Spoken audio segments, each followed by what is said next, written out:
Lesson 7. This is the last lesson of the Abhidheya section, deepening our commitment to Prabhupada's mission, finding our mission in his mission.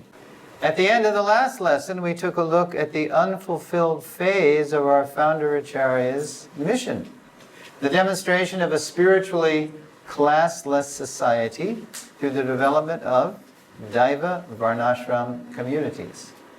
Living the way Krishna lives in a natural village setting, such communities would offer us and the world a practical vision of how Krishna culture works on earth, the Lord's positive alternative to the suffering and impersonalism imposed by our misdirected modern civilization. So that's Prabhupada's Daiva Varnashram mission, showing the world a better way to live. And then I say, yet, kintu, right? But, yet, since many of us were born and raised in Kali's cities and suburbs, we may find ourselves neither ready, willing, nor able to follow Srila Prabhupada into the Varnashram frontier. We may wonder what our place is in our Founder-Acharya's greater mission to re-spiritualize humanity. So in this lesson, we'll take a look at how to find our natural place in our Founder-Acharya's worldwide movement with the help of senior devotees thoroughly grounded in Srila Prabhupada's life, teachings, mood, and mission. So I could have just as easily titled this lesson, Finding Our Mentors in His Mission, but I kind of like the turn of phrase, mission in the mission. So there's Srila Prabhupada. Where is Prabhupada again? Raise your hand. Bhaktivedanta Manor, good guess. There's so many lead slide shots from that summer of '73. Prabhupada looking very deep in meditation on Krishna, very humble.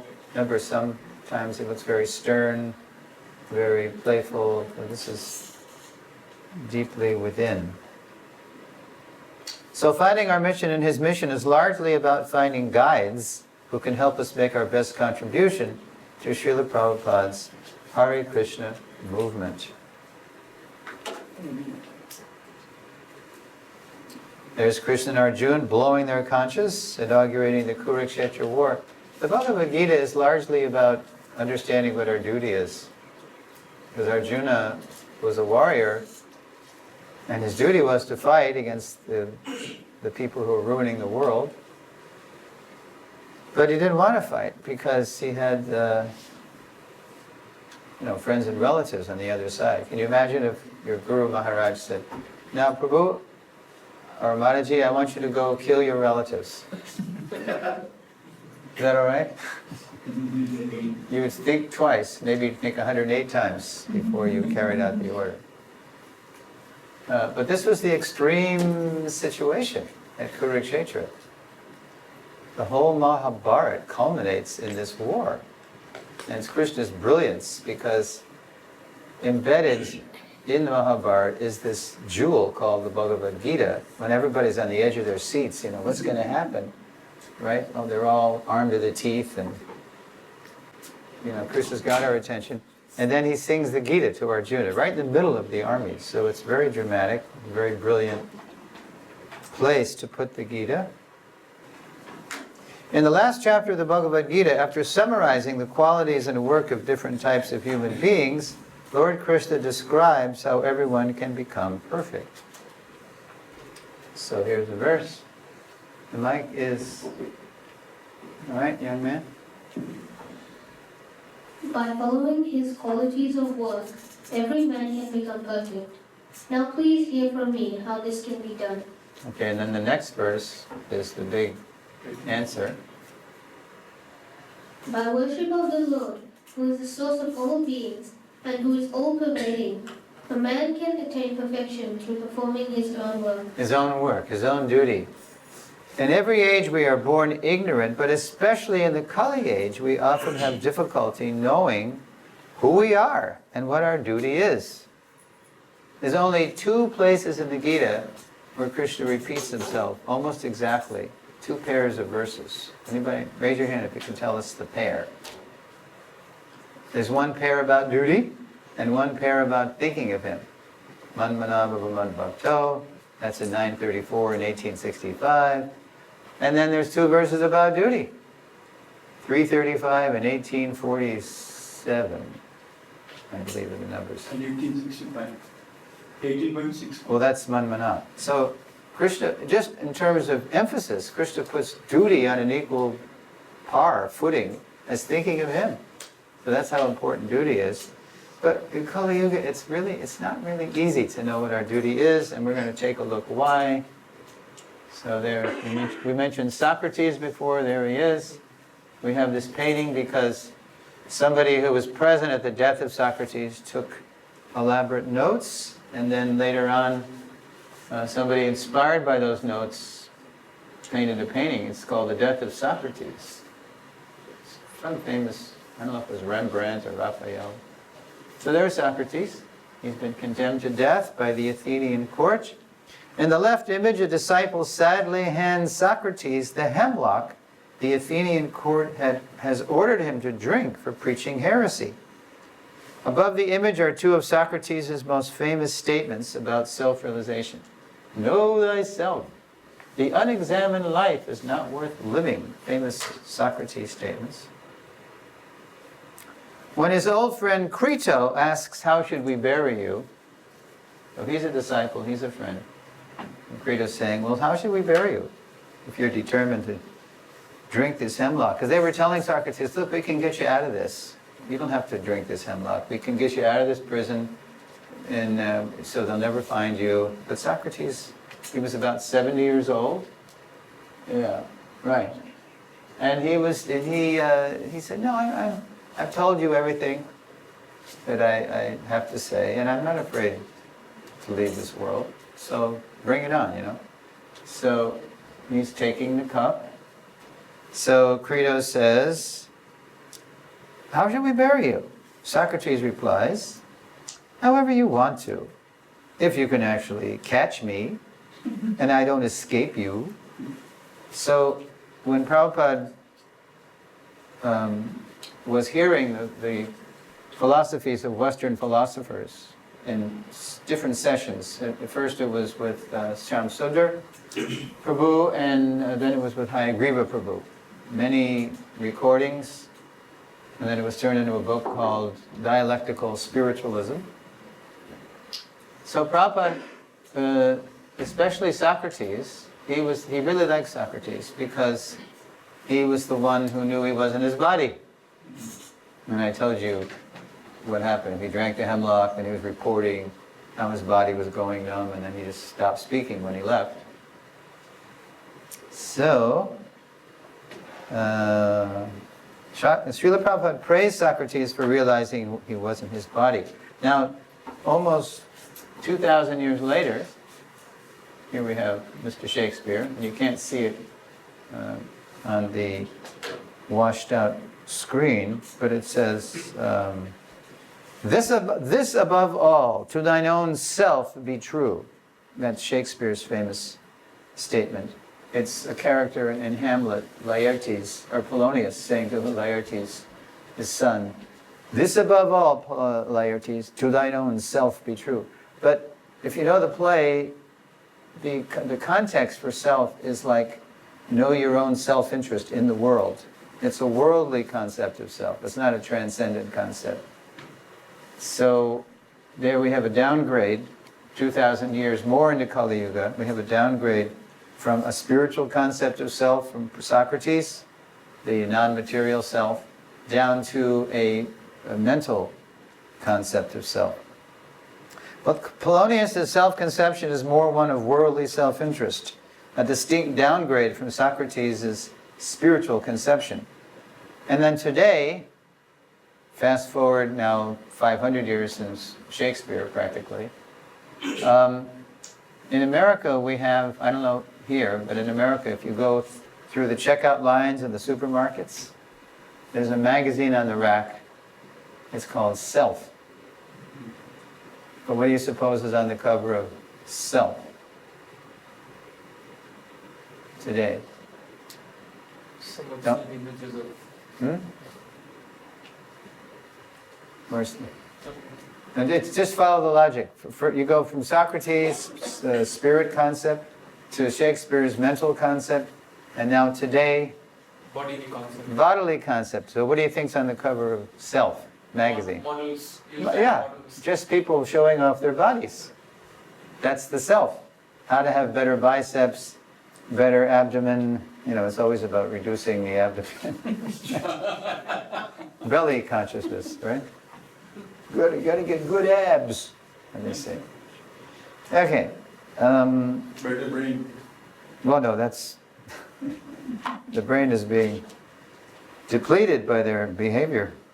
And the dominant self-concept today, typified by the American magazine Self, promotes absolute absorption in the gross material body. Now, keeping these pictures, but we're going to hear Srila Prabhupada. He's addressing the World Health Organization in Geneva in June 1974, and he's giving a talk on how we can have better population in the world. And you know, the Vedic conception of better population starts with before birth, with the Garbhadan, samskar. And then Prabhupada's giving, well, let's look at the question I asked now. In Kali Yuga, why is it so difficult to know who we are and what our duty is? So when you hear Prabhupada speaking to the WHO, World Health Organization, try to think how this quote from Prabhupada answers this question. In Kali Yuga, why is it so difficult to know who we are and what our duty is? Here's Prabhupada in Geneva, June 74. The Vedic civilization is Varnashram Dharma. If the Varnashram Dharma is not properly protected, then there will be population who are called Varna Sankara, mixed population. So in Kali Yuga, why is it so difficult to know who we are and what our duty is? How does Prabhupada's statement there answer that question? Raise your hand. Raise your hand. Prabhuji, let's get the mic. Parampara, one after another. Because the population is Varna-Shankara. Yeah. The short answer, we're all mixed. In Kali Yuga, we are all more or less Varna Sankara, mixed caste. In other words, all mixed up. We're a mixed bag of tricks. And so, small wonder then that professions like life coaching and occupational therapy have become growth industries. Because people are really lost. Oh, I don't know. I'm having a midlife crisis. I don't know who I am anymore. I can see I'm wasting my life. Help me out, Doc. To understand who we are and what our duty is, we Kali Yugans, disconnected from a Varnashram culture of self-realization, need help. The first help a spiritual culture provides is spiritually minded parents. I was really happy to find this on Google Images. I have obviously a Mataji, Hare Krishna movement lady, reading, it looks like a baby Krishna book or something, to her baby daughter. Okay.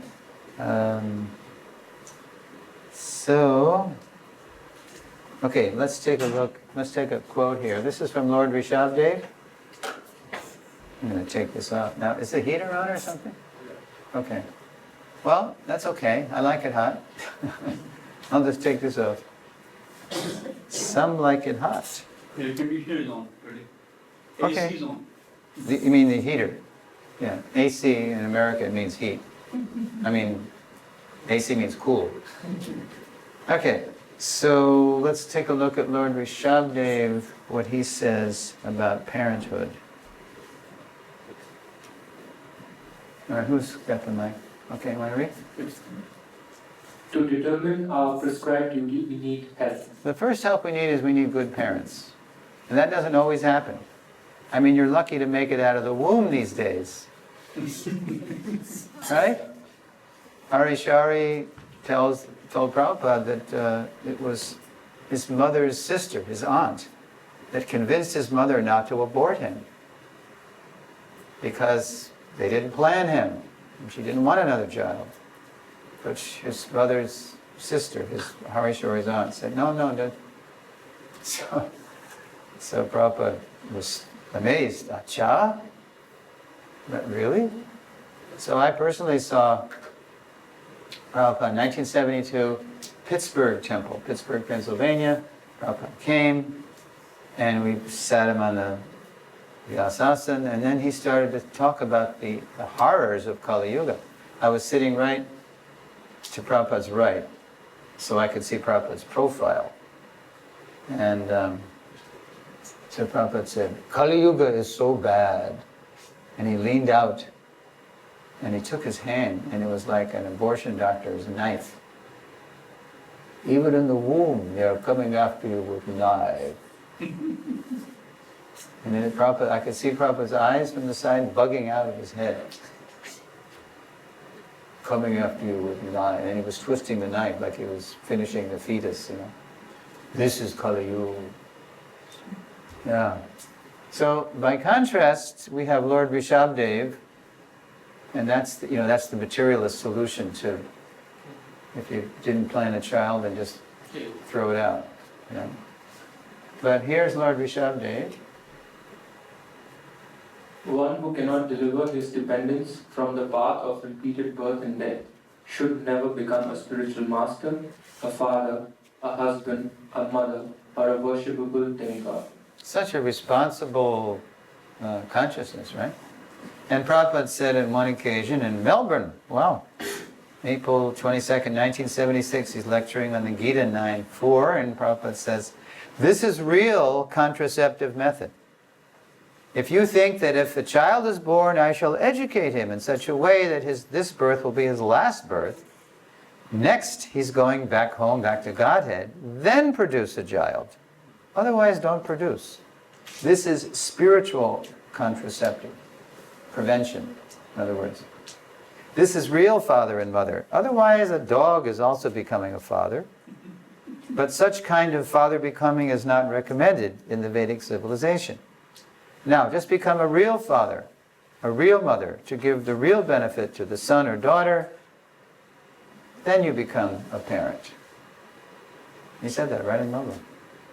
Probably right here. Well, this is 76. Yeah, he said it right in this location. So underscoring the great responsibility of parents, Srila Prabhupada once wrote a devotee mother. Now here's the context. A god sister of mine, this is 1972 in Los Angeles. The first wave of book distribution was on, and everybody was catching the fever. They wanted to go out and please Prabhupada for book distribution. So my god sister of mine, she had a little son who was 1.5 years old. And her husband was traveling with Prabhupada as the Sanskrit editor. So she wanted to increase her deity worship to Sri Sri Rukmini Dwarkadish in Los Angeles, and she wanted to join the book distributors. So she wrote a letter to Srila Prabhupada, and she said, Srila Prabhupada, I really want to please you by increasing my service to Sri Sri Rukmini Dwarkadish and going out and distributing your books. Is it okay if I put my little child with some friends while I do that? So, let's see what Prabhupada said. Quote, for you, child worship is more important than deity worship. These children are given to us by Krishna. They are Vaishnavas, and we must be very careful to protect them. These are not ordinary children. They are, here's a famous phrase now, Vaikuntha children. Urmila Mataji wrote a whole homeschooling book called Vaikuntha Children. This is where it comes from, this letter. And we are very fortunate we can give them a chance to advance further in Krishna consciousness. That is very great responsibility. Do not neglect it or be confused. Your duty is very clear. And then Prabhupada ended the letter with a real heavy ending. He said, and if you find that you cannot properly take care of your little boy, then you send him to me, and I will take care of him. So I can imagine when my god sister read that, she got the message. This is raising a child in Krishna consciousness is so important. Don't be confused. This is your duty. You know, your duty is not to be out on the street or the airport distributing books right now or increasing your deity worship. For you, child worship is more important than deity worship. Okay, so it's very clear that the first help we really need in Kali Yuga, which we don't often get, is good parents. So I see a lot of nice parents in ISKCON Melbourne, and I'm just amazed how nicely the kids read the Damodar translation. You know, I mean, this is healthy. This is we go out, we make devotees, but when you grow it at home, those kids have the best opportunity, right from birth. Now, besides good parents, to ultimately find our mission in the mission, we also need good teachers and spiritual masters. Okay, so probably many, if not all of you, have read the history of Dhruva Maharaj in the 4th canto, and how Dhruva was insulted as a 5-year-old boy by his father, Maharaj Uttanapad. He wasn't insulted by his father, actually. His father was actually very kind-hearted. But one of the king's queens, Suruchi, was really mean. So Dhruva was on his father's lap, and then Suruchi saw that, and she got jealous because she wanted only her son, Uttama, to be on the lap. So she said to Dhruva very spitefully, "You cannot be on your father's lap, unless and until you take birth from my womb. I'm the favored queen. Your mother is not the favored queen." Very mean. And so Dhruva, he's only 5 years old, but he's purebred, pedigree, thoroughbred, heavy-duty Kshatriya. So he's been insulted. Even at 5, he can't take this. He's going to avenge that insult somehow. So he goes to his mother, angry, crying, "Mata, I cannot tolerate this. Suruchi Mataji has told me this, and I cannot tolerate this." So Suniti is very humble Vaishnavi, and she's, "Well, Dhruva, you know, actually, it's true. I'm not the favorite queen. I can't really, you know, lobby the king on your behalf. But, you know, I think only God can help you." And the sages, the rishis and yogis, they say that they find God in the forest.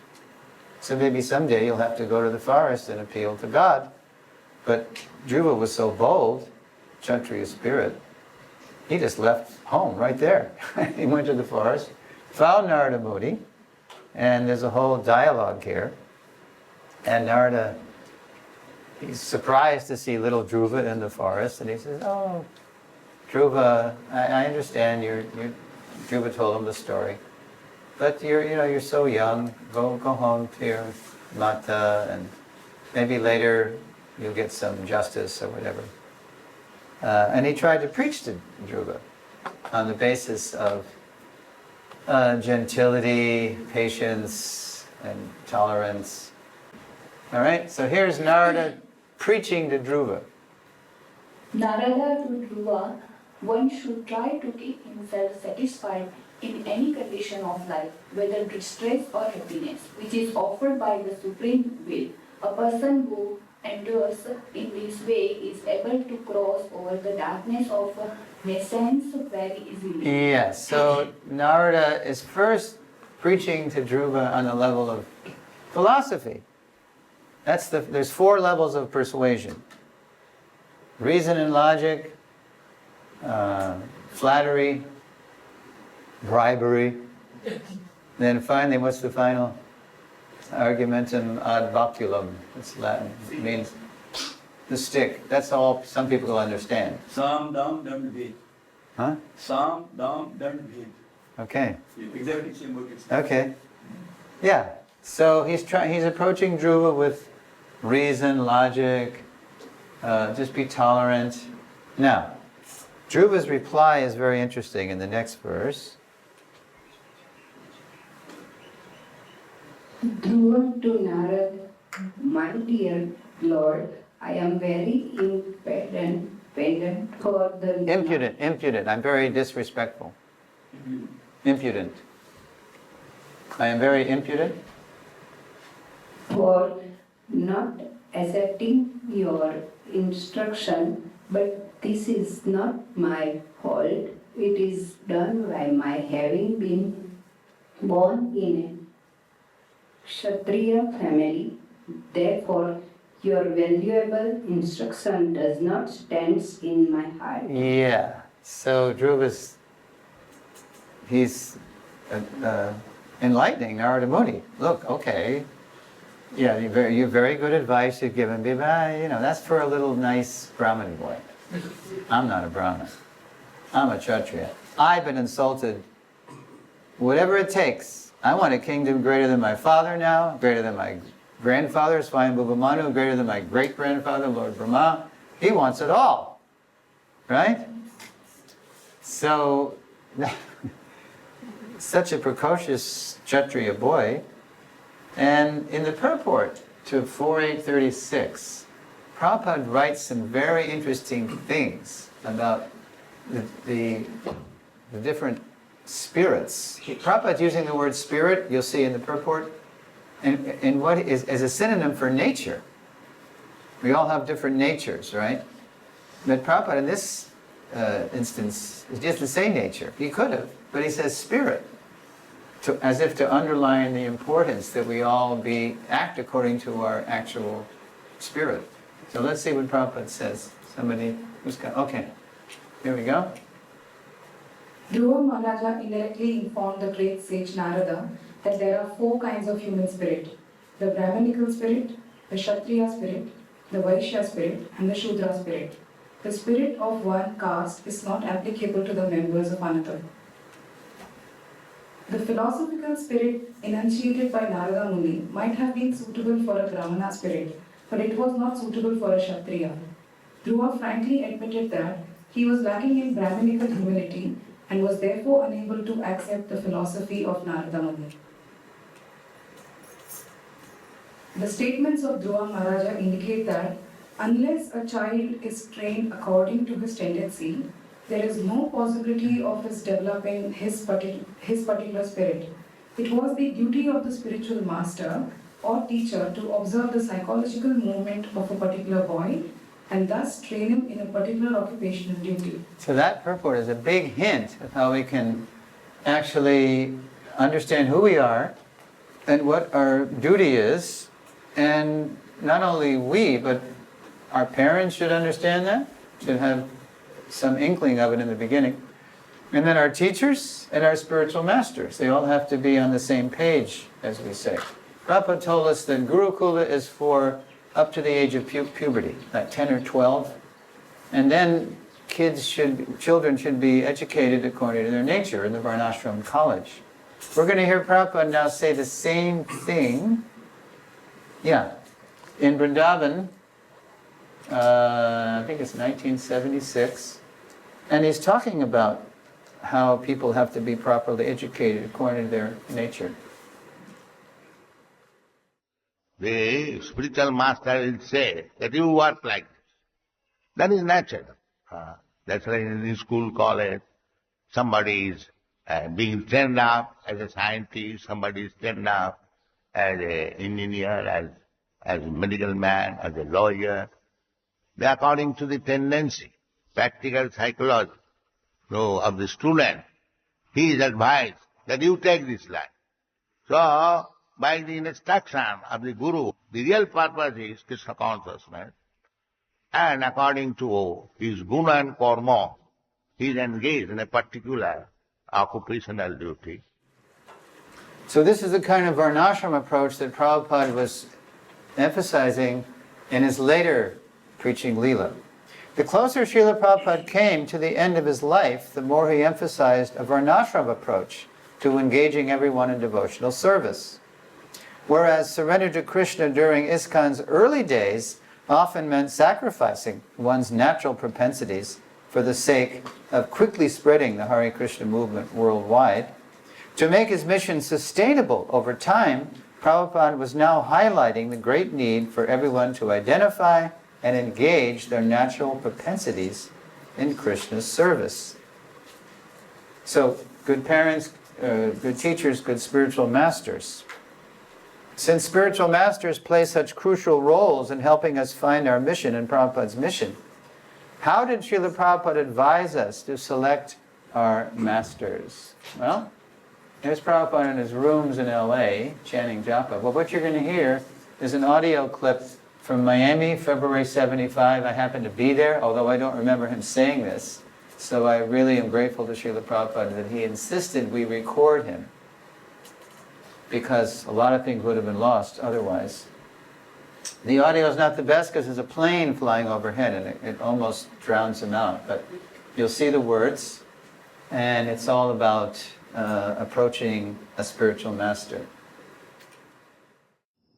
Therefore, nobody should accept blindly any guru, and nobody should blindly accept any desire.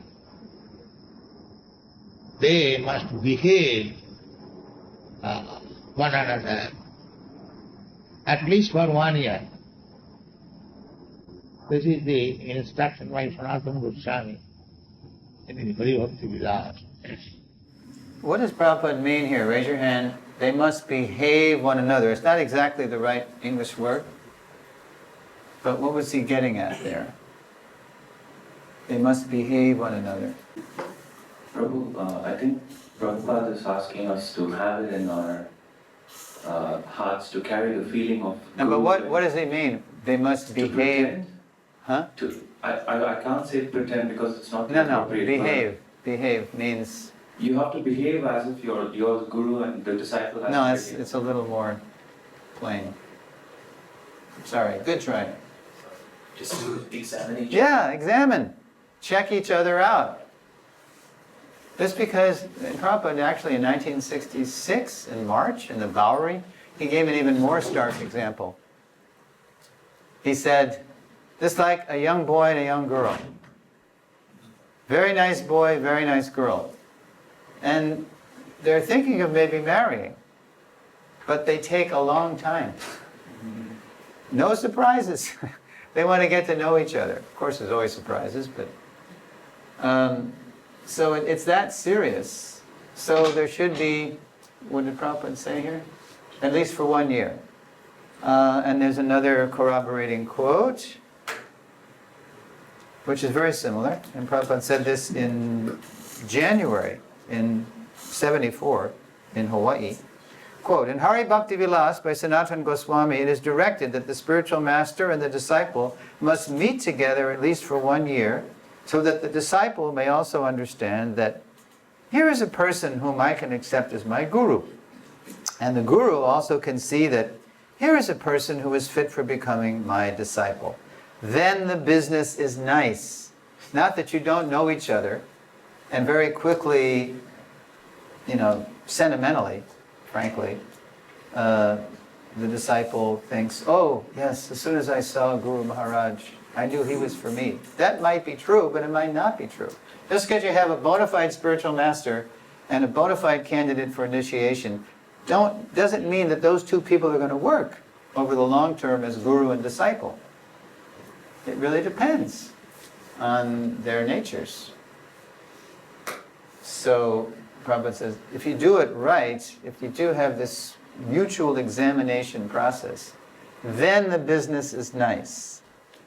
So what challenges do we face to follow this practice? And how can we overcome those challenges? We sort of touched on this in the very first lesson. Remember when I talked about how the guru-disciple, because it was called the spiritual masters, and then we talked a little bit about how the guru-disciple culture in ISKCON, how to make it more sustainable according to what Prabhupada writes in the one purport, especially right in the first chapter of the CC. Remember that? So, does anybody know how to make it more sustainable? Okay, what's the... Did you... Oh, here it is.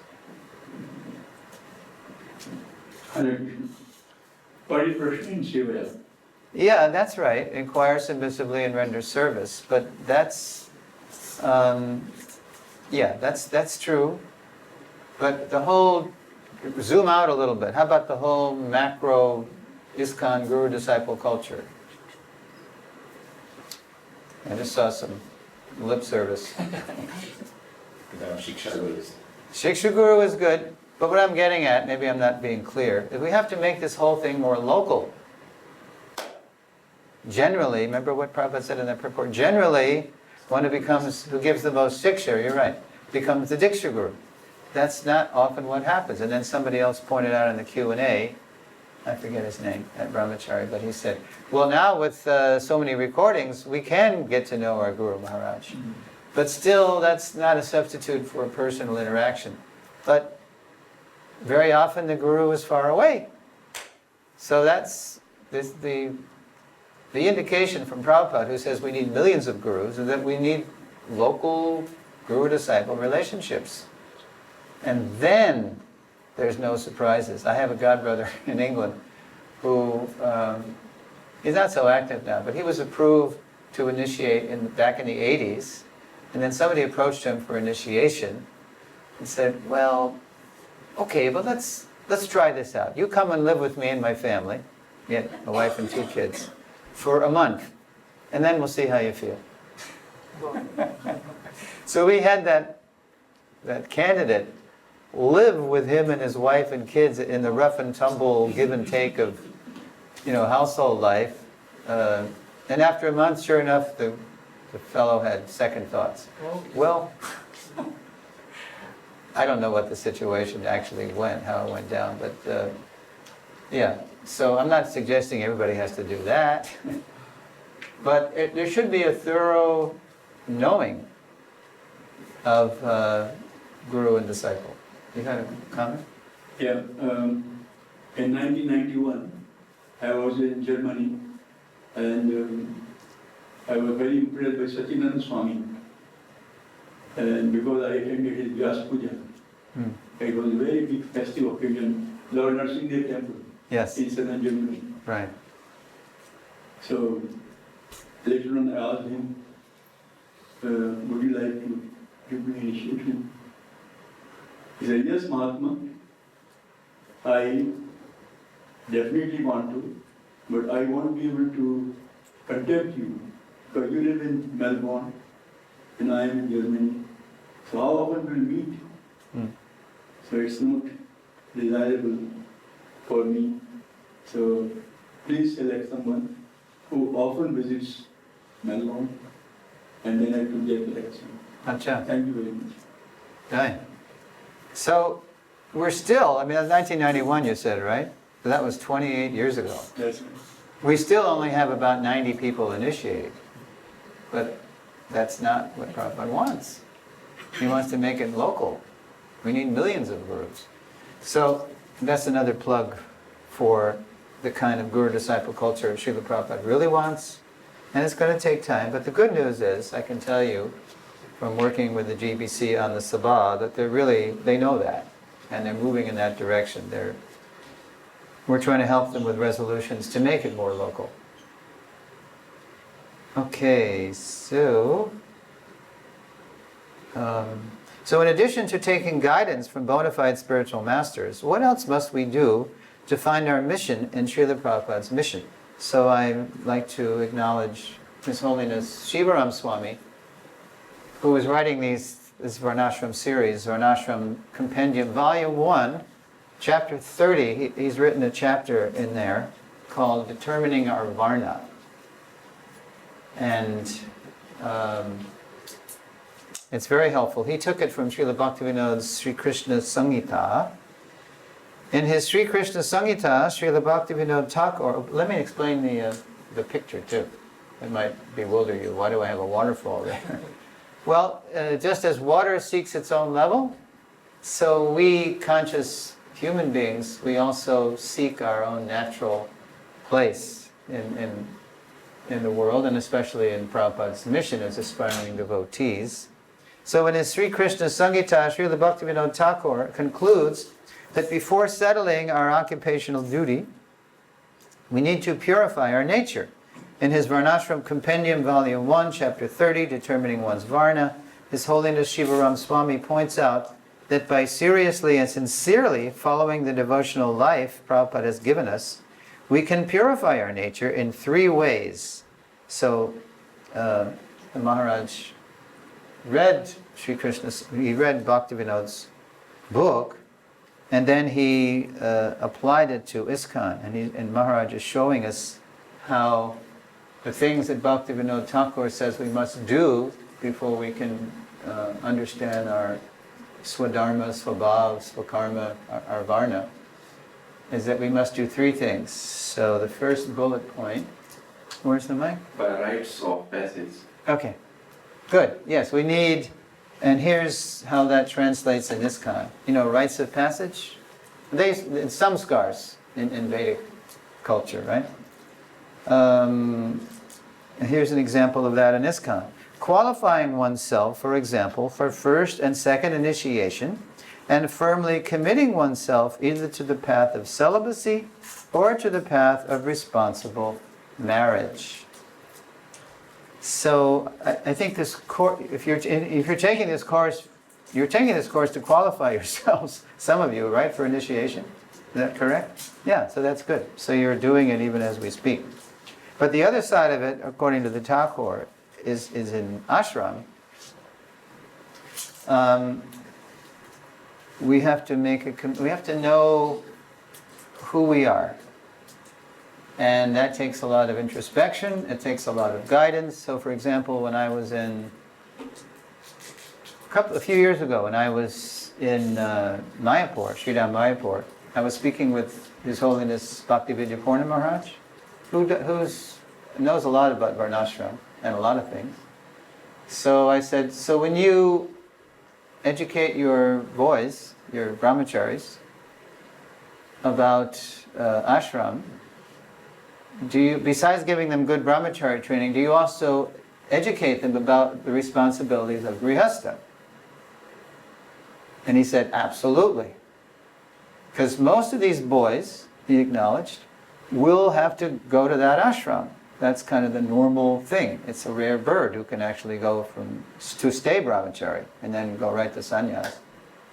So, and then he said, and then the brahmacharis who really are qualified to stay brahmachari, Maharaj said, they thank me for giving them good training and also for educating them about the responsibilities of grihastha life and what that all involves. You know, supporting a family and the whole thing with wife and children. And they realize that it's not a license for sense gratification. It's actually hard. It's hard, if not harder, than brahmachari life. There's tapasya in every ashram, right? That's why the saintly person, Prabhupada said, is blessing the Muni Putra. Muni Putra, Majiv. Better you die now. Because you're trying so hard, you're so austere, you're so pure, but later on, who knows, you might get distracted. So my blessing to you, Muni Putra, son of a sage, Majiv, don't live. And then Maharaj told me, and then the boys who show tendencies for family life, he educates them. Yeah, they have this, they're also educated about that. And then they thank Maharaj. Well, thank you, Maharaj, for waking me up to the fact that it is not a license for sense gratification and how hard I'm going to have to work to be a responsible family man.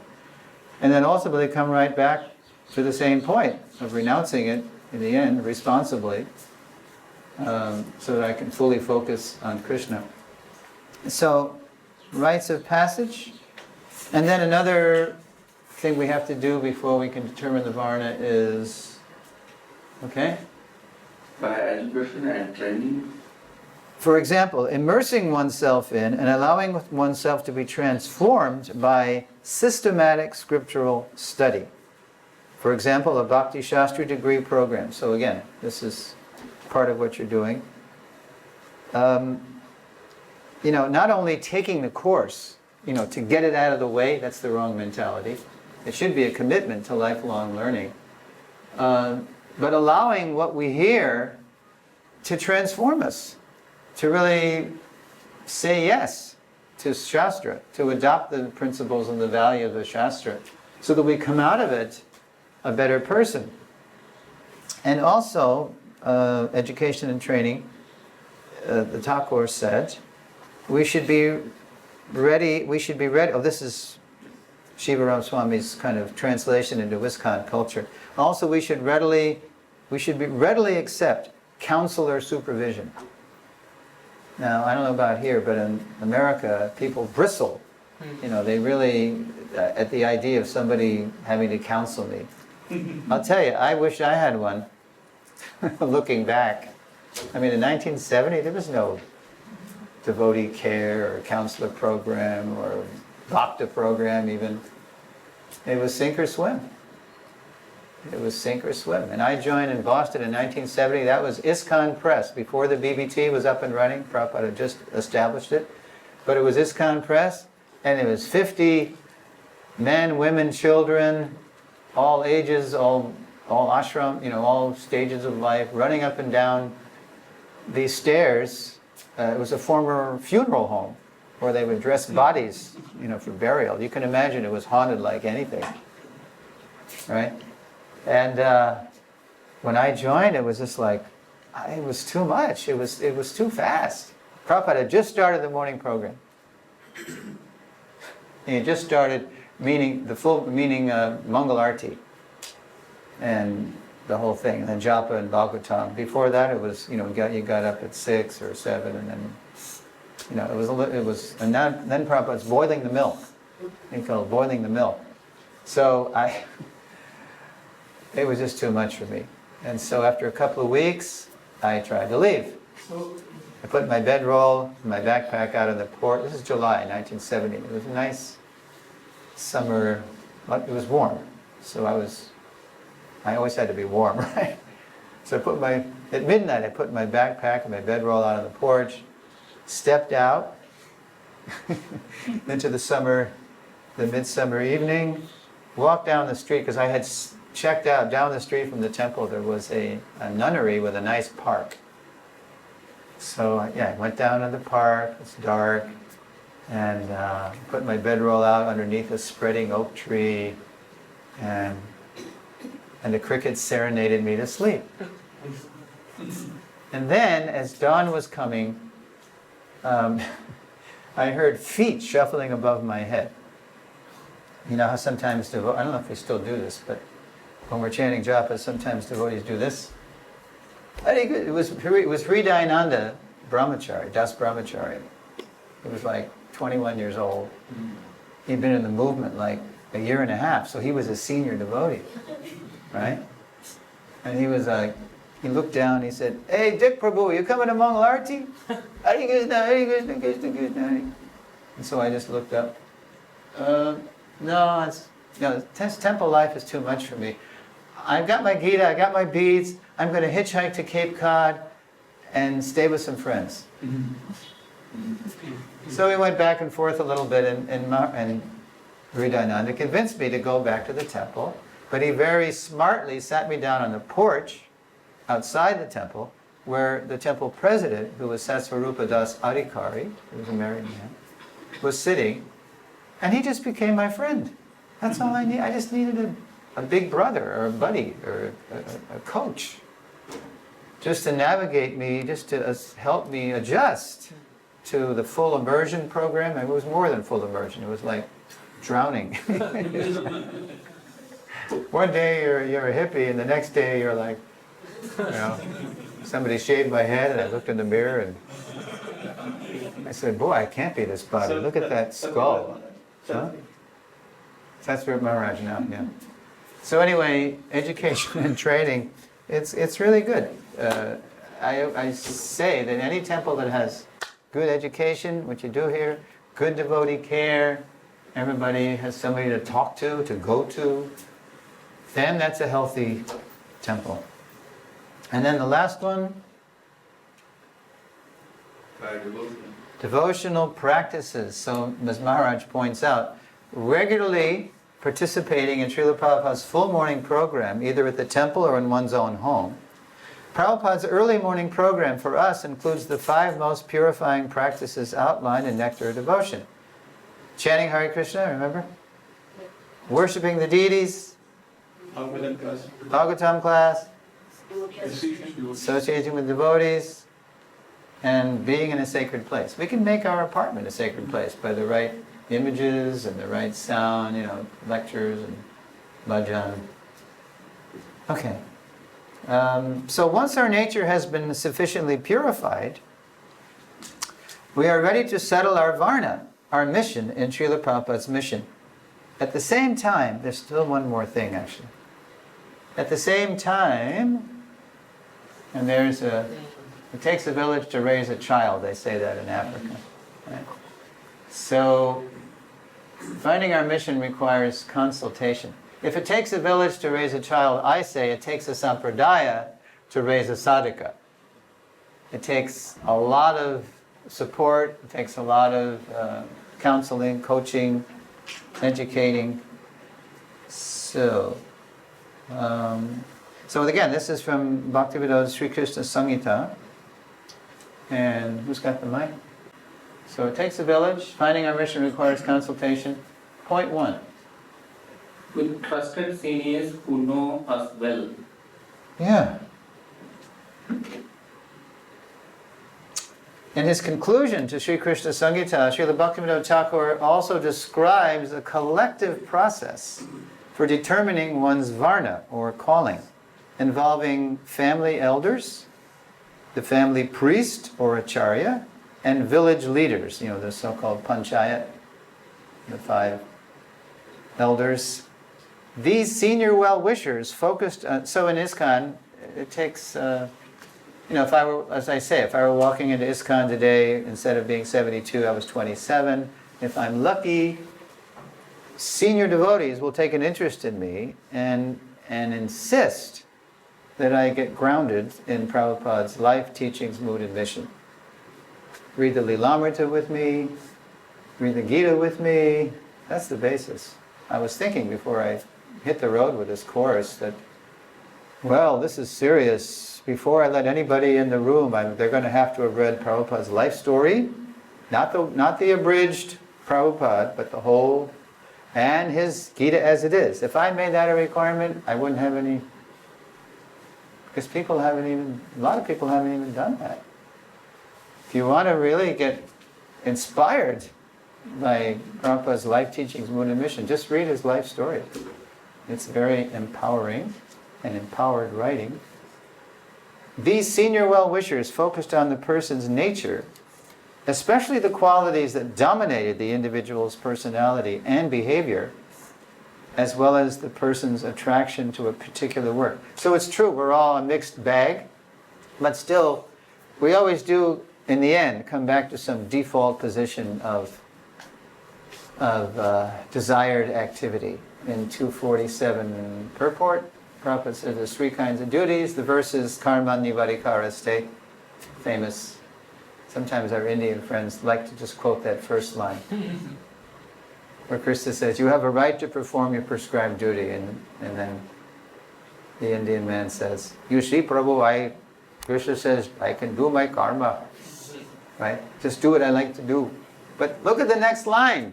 Ma paleshu gadachana. But you are not entitled to the fruits of action. Ma karma palahetor bhor. Never consider yourself to be the cause of the results of your activities. Ma te sango swakarmani. And never be attached to not doing your duty. And in the purport to that verse, Prabhupada says there's 3 kinds of duties.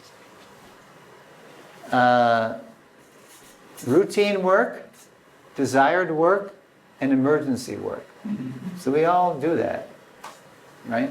If there was a fire in this room right now, we would really cooperate to put it out. Oh, I cannot do that, Prabhu, I'm Brahmin, I don't put out fires. I'm not a fireman. No. You take care of business, right? And routine work, we all have to brush our teeth, stay clean, etc. And desired work. So we all have even though we are mixed in our consciousness, there is certain kind of a default that we always come back to. And to help people identify that default nature, I was telling Hare Prabhu that in the life coaching field, in the motivational speaker arena, they always talk about finding your passion, right? You got to find what that's a good clue where they're at, right? It's passion, so you can control and enjoy this world. No, but so what we mean by passion is finding really what our nature is. So then I say to the devotees, we can do it right now. Think of a service, and the more specific you can be, the better. Don't just say preaching, because everything's preaching. Even if we don't open up our mouths, if we're setting a good example, that's the best preaching. Think of that service doing which you completely forget time. It's so much you. It's your samadhi. It's your trance. It's your swadharma, swakarma, swabhav. It's your nature. It's you. It's what Krishna has given you to do. I was taking a japa walk around New Dwarka. There's these nice neighborhoods in the Palms district of Culver City, and I came upon a church marquee where they often have the theme of this coming Sunday's sermon, and it said, "Your body is God's gift to you, and what you do with your body is your gift to God." That's our philosophy. That's our yoga. We give back to Krishna whatever He's given us. So, yeah, we won't do a survey now on what your passion is, but think about that. That's a big hint about what our ultimate contribution is to Prabhupada's movement. And maybe circumstantially we can't do that. Like my godsister wanted to distribute books, but she had a 1.5-year-old son. That was her duty. So our duty does evolve over time as we progress through the ashrams. Okay, with trust to seniors who know us well, the main takeaway for us in this point is that our varna should be ascertained in consultation with senior devotees who have known us for some time and who really do have our self-interest at heart. They want to see us be all we can be in Prabhupada's mission. They're not just keeping us in a slot because it's convenient for their management. That's not a good manager. A good manager, Prabhupada told one manager one time, management follows preaching like a shadow.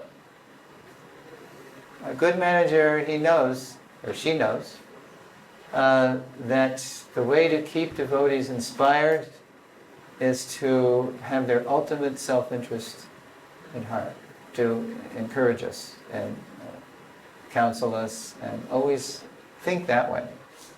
Okay, so with trust to seniors, and the next bullet point for consultation is seers of our past, present, and future. Yeah, this is rather mysterious, huh? What does that mean? Seers.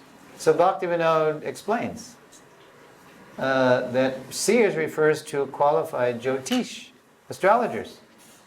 That's a good trick in Kali Yuga, to find a qualified jyotish. Otherwise, you're liable to get newspaper astrology, right? About when you're going to meet your lover, when you're going to recover your health. It's always about health and money. When you're going to make money. When is your ship going to come in? You're going to hit it big in the lottery. That's not a real jyotishi. And Prabhupada also, to bring it home to ISKCON, in his 1948 essay, quote, The Conception of the Gita Nagari, when Prabhupada is trying to interest the Indian leaders in a community that will really glorify Gandhi, because it's going to be based on Gandhi's inspirational book, the Gita. In describing this community, Prabhupada said this, quote, that for the education of the children, we will do that, quote, by a test of practical psychology and by examination of the birth horoscope of the child. And to confirm that later in a purport in the 10th canto, so this is 10.8, so this is last year Prabhupada's with us. Prabhupada comments in a purport to 10.8.5, quote, "It's the duty of a father to understand the astrological position of his children and do what is needed for their happiness." As Prabhupada said, they have to be educated according to the spirit of the child. He said that in that 4.8.36 purport. You really can't, people won't be fulfilled or fulfill their potential unless they're educated according to their true spirit or nature. If qualified Vaishnava astrologers confirm in our stars what our seniors observe about us on the ground, that will help us confidently settle our Varna, our mission in his mission. Let's see. Okay, here's one more. It teaches and advises in a Varnashrama college. Yeah, as I mentioned, the Varnashram college is for the older children, when the youngsters really start manifesting their tendencies. Okay. Srila Prabhupada assigned a crucial role to the Varnashram college for the, quote, re-spiritualization of human society, starting with ISKCON. Srila Prabhupada issued a long-standing order on this point during a morning walk in Vrindavan on March 12, 1974. This is the third time I'm saying this. Quote, everywhere we have got our center, our Varnashram college should be established to train 4 divisions. 1 class Brahmin, 1 class Kshatriya, 1 class Vaishya, 1 class Shudra. And now here's the crowning touch. But everyone will be elevated to the spiritual platform by the spiritual activities we have prescribed. Okay, so finding our mission in his mission. We're going to go to the last slide now before we have some time for Q&A. Above all, we must remember that Srila Prabhupada, as our Founder-Acharya, remains our foundational inspiration and guide for finding our mission in his mission. So what we're going to do is take a look at an excerpt from a purport from the first canto. So remember, Prabhupada wrote this way back in 1960-61, in which he's inviting people from all walks of life to contribute to the Hare Krishna movement. So it's not just about people who are fit, who are ready to go to the Varnashram frontier. You can do it whatever situation you're in the city, the suburbs, in the country, right inside the temple, or in a Varnashram college, or a farm community. Prabhupada's writing, he's inviting people from all walks of life. And here we go. Where's the mic? Okay, Mataji's going to read. It does not matter. It does not matter what one is. One must dedicate everything in the service of the Lord. If one is learned scholar, scientist, philosopher, poet, etc., etc. then he should employ his learning to establish the supremacy of the Lord. And I think Prabhupada goes on here. Similarly, if one is a businessman, an industrialist, an agriculturalist, etc., it's Latin for and others, then one should spend his hard-earned money for the cause of the Lord. One should try to engage in the service of the Lord, everything for which one has specific attraction. You see? It's really about determining what our passion is for service and doing it for Krishna.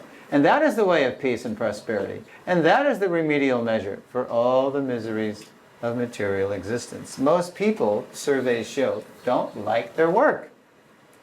That's my God. That's pitiful. That's pathetic. That's why so many unhappy people in the world.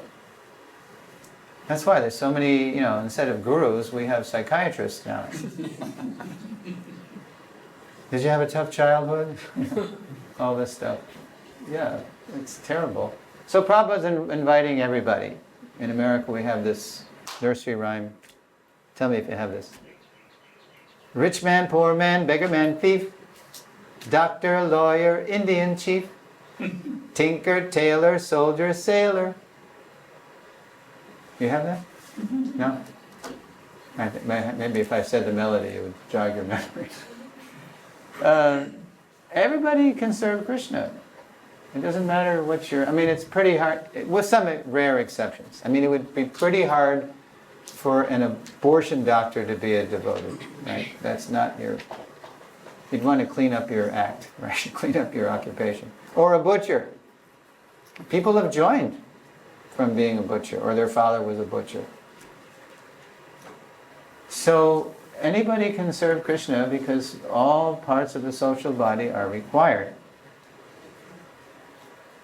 So as we pledge our shared allegiance to and draw our deepest inspiration from our Founder-Acharya, all of us will receive the help we need to find our natural place, serving Srila Prabhupada's mission, and following his example, come to execute that mission solely for the pleasure of the Lord. Okay, so after the break, we're going to do a little Q&A. After the break, we're going to launch fearlessly into Prayojana, where we taste the fruit of the relationship, which is love for Prabhupada. Okay, so lesson outcomes. By the end of the lesson, students will be able to explain the importance of knowing and doing one's own duty, as well as why that can be difficult. We should be able to identify guides who can help us find our mission in life, identify the responsibilities of prospective guru and prospective disciple, explain how finding our mission requires purification and consultation, and finally identify Srila Prabhupada as our foundational guide for finding our mission in his mission. And then the transition to, not tomorrow, but just in 20 minutes.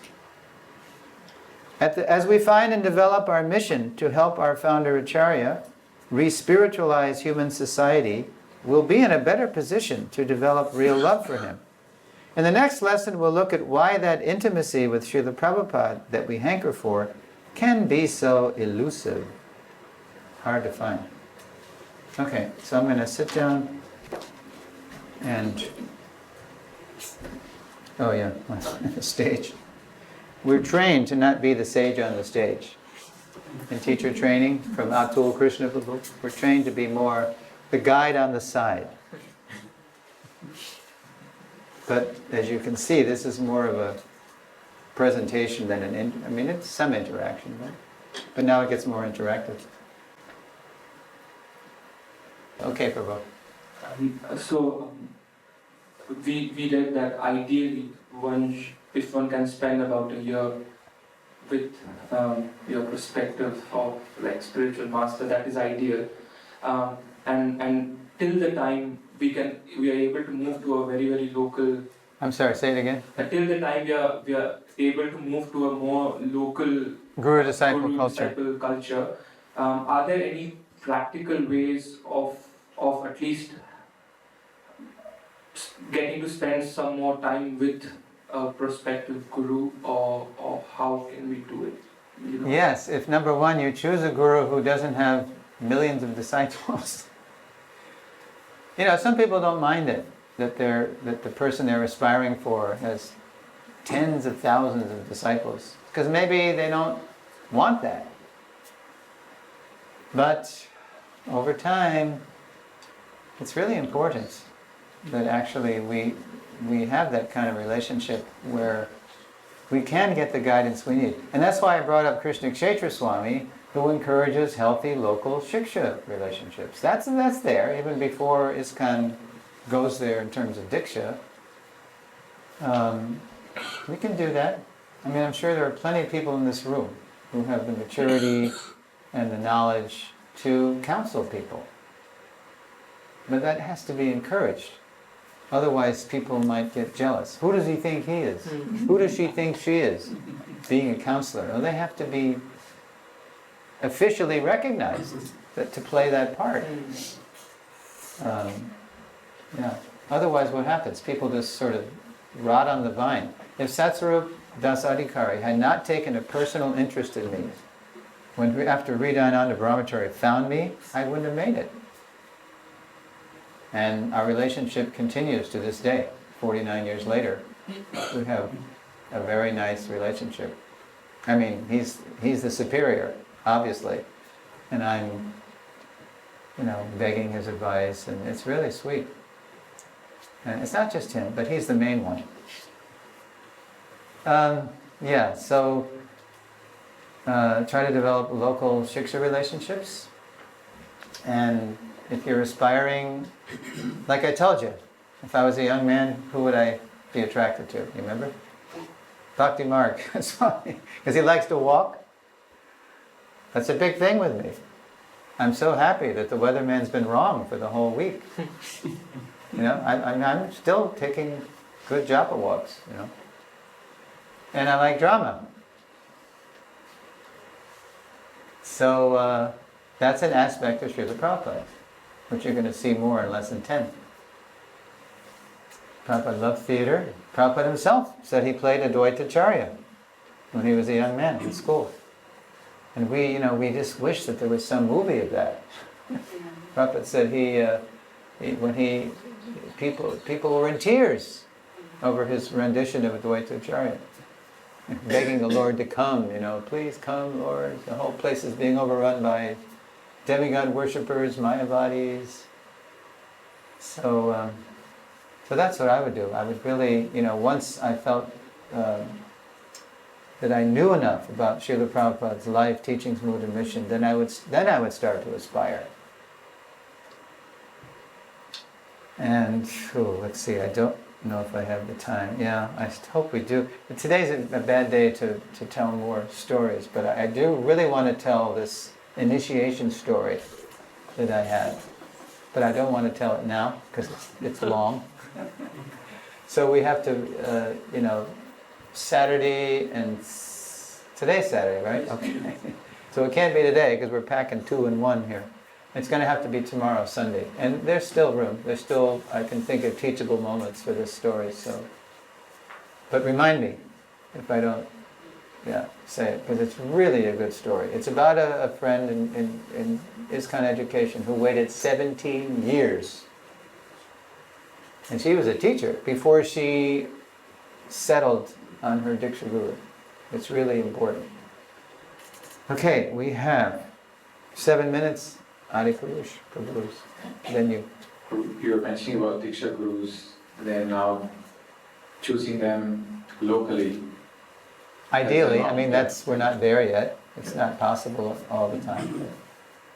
And also, I think in your when you were teaching this previously, you're talking about how ISKCON initially had the zonal acarya system, and there was some nightmares, and then we're coming out of it. And now this statement, we seem to be going back to it, or it's not clear. No. That's a good question. The zonal acharya system, I'll just give you one hint. Believe it or not, Prabhupada started that. But how we did it became the zonal acharya nightmare. But Prabhupada actually started it, and you'll see from a reference from TKG's diary how Prabhupada started that. But we didn't understand the difference between an acharya, a zonal acharya, and the Founder-Acharya. It was terrible. Anyway, that's lesson 9 under fictional Prabhupads. You'll see. Is that lesson 9? I think it's lesson 8. Yeah. Is it 9? Okay. This was lesson. Well, that's 9, and also there's. Yeah, you're right. Yeah, that's right. Lesson 9. Fictional Prabhupads. Okay, so if you'll be here tomorrow, then you'll see dramatically how. Yeah, this guru-disciple culture, it's not a return to what the mess we made of. And that's different actually than GBC zones. Anyway, it's not really, it's not a mesh, it's taking initiation is not a matter of geography or zones, or it's a very personal choice which can only happen over time. It's like it's only over time does a sincere boy and a sincere girl realize, yeah, this will work. Over time. It's not about so-called love marriage, as you say in India, right? Where it's just based on sexual attraction. No, that doesn't last. Just ask the Justice of the Peace in Las Vegas, Nevada, who performs marriages one week and the divorce the next week. You've heard of Las Vegas? You must have. Yeah, this is the gambling capital, illicit sex capital of America. Okay, we do have Prabhuji. And we do have 4 minutes. Carefully frame your question. Hare Krishna, Prabhu. Thank you so much for giving us the opportunity for Q&A. I just have 2 questions basically. So the first one is when selecting a spiritual master, I was thinking about the slide that you have shown us. Prabhupada has actually selected in an informal way Bhaktisiddhanta Saraswati in his first meeting in 1922, if I'm wrong. So that's how right. is that support? So, okay, so that was a case where you not only have, you have 2 liberated souls, actually. It's an exception, kind of. You have, and whose Gaudiya mission, there was no GVC, there was no, it was one country, 64 mutts by the end of the, and we hear from Bhakti Vikash Maharaj, who wrote that beautiful trilogy, Bhakti Siddhanta Vaibhav, that Maharaj at least gave Harinam initiation to thousands of people. I mean, 60,000 people. Wow. That's something amazing. So he was the only guru. I'm not an I haven't read that trilogy, even though Maharaj personally autographed the copy that I bought. So I still have to read that. Has anybody read Bhakti Siddhanta Vaibhav? It's quite an opus. It's quite an epic. 3 big blockbuster books. He was not only a guru, he was a guru of gurus. He was a Founder-Acharya, he was a Prabhupada himself. So that caliber of guru, just like us. Prabhupada was traveling all over the world, we'd see him once a year, but because he was so powerful, somehow we all kind of just kept dancing in his effulgence, even though it was all over the world. We only saw him once a year, usually. Okay, so, but Prabhupada knew to make ISKCON, the ISKCON branch of the Bhakti Kalpataru, the Gaudiya Sampradaya, sustainable over time. He knew we needed millions of regular gurus, and so we could have enough guidance, enough personal guidance. So, we have another question? Yes, Prabhu. I was looking at one more slide that you have shown us regarding the spiritual master liberating the dependence from repeated life and birth. But Prabhupada was actually struggling with his family to gain Krishna consciousness. Yes. So that's, I think, did I mention this? Hare Shari's theory about why Prabhupada's family wasn't Krishna conscious. That sounds counterintuitive, right? The Jagat Guru, the pure devotee. So raise your hand if you remember what I repeated from Hare Shari about why Prabhupada's family, I mean, they on some level, like Prabhupada said of his own wife, who he didn't like, and that's why his father said it was good that he didn't like this girl. It'll be easier for you to detach later. But 36 years, my God, Prabhupada's so responsible, so dutiful. So, what did Hare Shari tell me? Do you remember? Okay. Okay.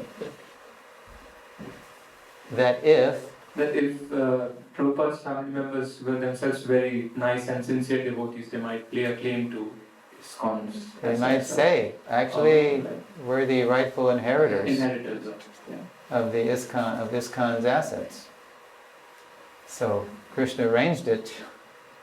So Prabhupada would leave them, take sannyas, and as I told this morning, if you were in class this morning, I told the whole story of Radharani Day letting her son sue ISKCON for its assets, claiming that Prabhupada's sannyas was illegitimate. And the judge later threw that out. He said, this is absurd. Everybody knows that Bhaktivedanta Swami took sannyas at the Keshav Ji Gaudiya Math in September 17, 1959. It was in the papers and the Amrita Bazar Patrika. So the whole thing's bogus. And then anyway, Radharani rescinded the power of attorney to her son. So that's Hare Shari Prabhu's theory that it became easier for ISKCON to be protected, because Prabhupada was always trying to protect ISKCON from criticism from his godbrothers, from the deprogrammers in America, from what happened to the Gaudiya mission. No, they didn't make a GBC. Yeah, so everything Prabhupada did was for the benefit of the whole planet. So ISKCON would be a sustainable and dynamic branch of the Chaitanya tree. It would take it to every town and village, go all over the world. And so that was like a way, Hare. So it was Krishna's way of arranging Prabhupada's whole life so that he wouldn't become rich materially, that he become rich spiritually later on, that he wouldn't marry that girl who was a beautiful Bengali, beauty, that he would marry the more plain one because he was obedient to his father. And Prabhupada's whole life was just perfectly orchestrated by Krishna for the ultimate benefit of human society. So that Senapati Bhakta, that military field commander, would go all over the world and he'd have so many helpers. Okay, so we are at 11:32. We're over time. We got to end at 1. And we're looking at the most intense lesson of the entire series. To love is to cooperate. The hardest thing to do in Kali Yuga. Because we're so individualistic and... Srila Prabhupada ki jai.